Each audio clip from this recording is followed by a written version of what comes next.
Bonjour à tous. Il y a quelques semaines, j'étais à Hefei, capitale de l'Anhui, une ville que la plupart de nos amis étrangers ne sauraient pas situer sur une carte.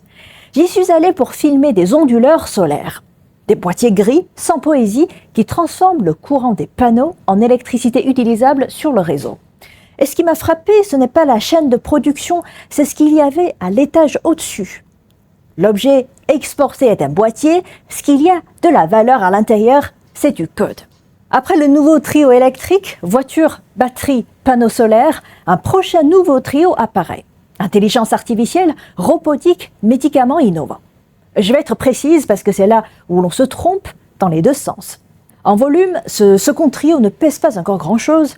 Les robots industriels exportés par la Chine au premier semestre, c'est environ 750 millions d'euros.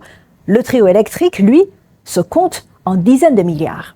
Mais regardez la pente, pas le niveau. Les robots chirurgicaux chinois de 23 à 49 marchés d'exportation en un semestre et surtout le médicament.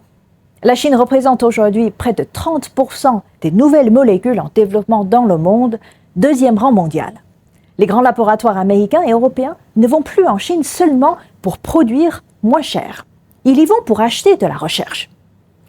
Est-ce un fait économique ou un slogan? Les deux, honnêtement. Ce label est un objectif industriel affiché avant d'être une réalité d'exportation. Il faut le dire. Mais la question posée à l'Europe, elle, n'est pas un slogan. Pendant 20 ans, le discours européen tenait en une phrase. Les Chinois fabriquent, les Européens inventent. Cette division du travail est en train de s'effacer.